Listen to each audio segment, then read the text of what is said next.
So in here we need the title. So we can break out of this string and into the next string, and we can separate this by commas.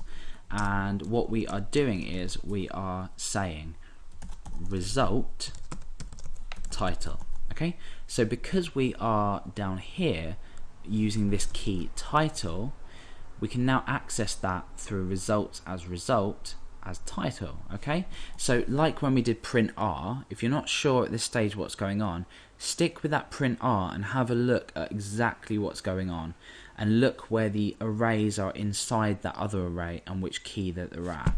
And notice that the for each is going to take for each result that we return, which is the title, description and URL for each result.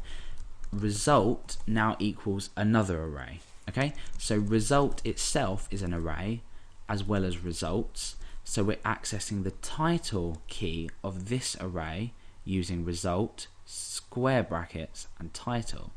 So we're accessing this. Okay, so result title, we've concatenated or appended that onto the string. Now we can go along and we can substitute in the description. Okay, so let's break out of this and into this, commas in there, and this is the same format, result, description. The only difference with description is it's cut off. So what we can do is we can add dot dot dot after there.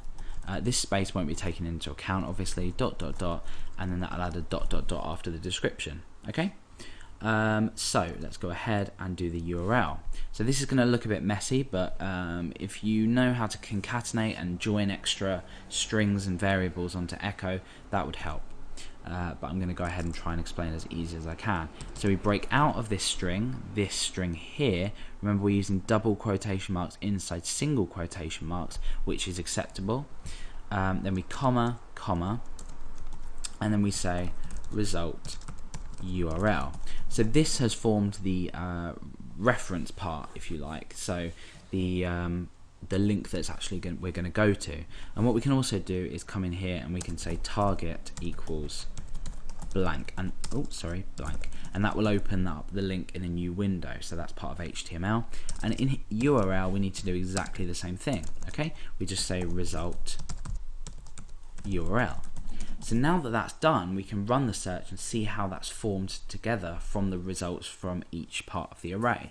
So let's type for let's search for Flash Pro, and now you can see that we've got the title in bold, we've got the description with the dots that we added at the end, and we have the URL which is clickable. Okay, so now when we search for something like Flash, the loop, the for each loop, takes into account each result, and Flash returns 3, so when we click search you can see that it's displayed the 3 results. Okay, so the next thing that I mentioned that I was going to do, oh by the way, we're essentially now done with the search functionality. That's it.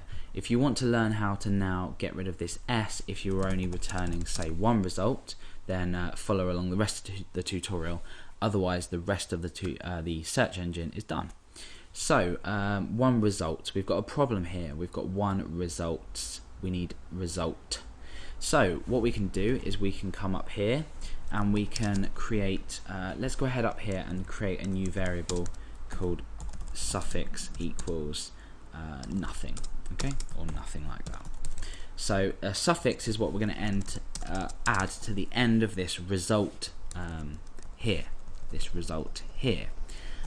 so what we do is we say if, in fact we'll do it as an inline one, it'd be a lot easier, a shorthand if statement. So suffix is equal to, and in here we say results num and doesn't equal 1.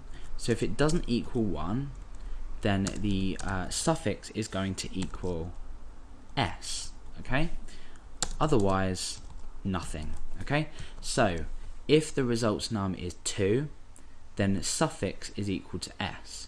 If the results num is equal to 1, it's equal to nothing. Okay, so we're essentially saying as long as the results num does not equal 1, we can append an s on there, because if it's 2 results, 3 results, 4 results, we can append an s on. If we have 1 result, it equals 1, so we don't append an S on. So now we can go and put this suffix over here, and we can just type it in there.